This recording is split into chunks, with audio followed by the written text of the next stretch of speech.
met Alan, lawyer, and indeed the inspiration for Smiles for All, at a summer internship when I had an interest in being a lawyer.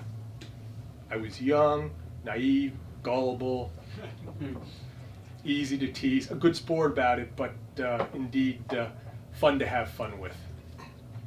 The day I met him, I was wearing this suit that my mom got me. It was no ordinary suit. It was one of these old-fashioned classic seersucker suits with the vertical blue and white striped lines, and it was basically perfect for alerting anybody who saw me that I was young, naive, gullible, fun to tease, a blue fish out of water, if you will.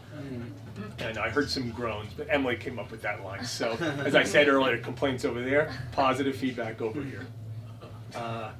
Anyway, within seconds, not minutes, but seconds of meeting Alan, he said, let's go interview this fellow. And the fellow he was referring to was a man who had been recently arrested. I don't remember what he allegedly had done, but what I do remember, and this is not alleged, was that he was really big, really scary, really tough looking. In other words, the exact opposite of me. Alan sat the three of us down at this table. It was a really small table, too small for my comfort. Basically, we could all hold hands if we had wanted to. And he started checking out my suit and me, and this made me really nervous. Alan then asked him to recount his story, and that made me really nervous because as he started telling his story, he started looking at me as well as Alan, which basically said to me he thought I was a member of his legal team, which further meant that if he didn't beat the rap, he was going to also hold me responsible. This was really bad. But then it went from bad to worse because as he recounted his story, despite my black belt in gullibility, I was really gullible. Even I knew that this story was he was just making it up. It was pure poppycock. No judge, no jury was going to believe this story. And the translation, he did it. He was guilty. He had done the crime. He was going to do the time.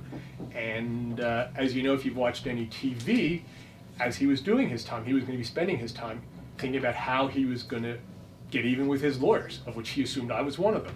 And I'm not joking. This is everything that was going through my mind. And so I'm just basically in panic mode right now. And I try to calm myself. I think to myself, okay, look, it doesn't matter what I think. I'm not the attorney.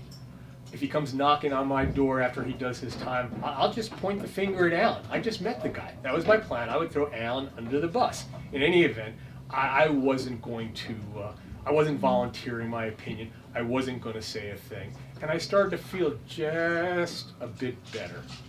And that's when things went from however bad they were to as bad as they could possibly get. Because Alan looked at me, smiled affectionately, and said, so what do you think about what this guy just said?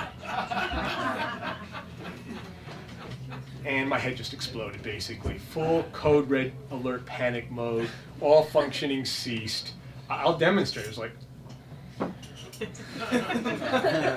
in any event, the silence lasted, I would say, about as long as the gap on the Watergate tapes. Eventually, I got it together and uttered something that I would say was approximately, yeah, I could see, maybe, sure.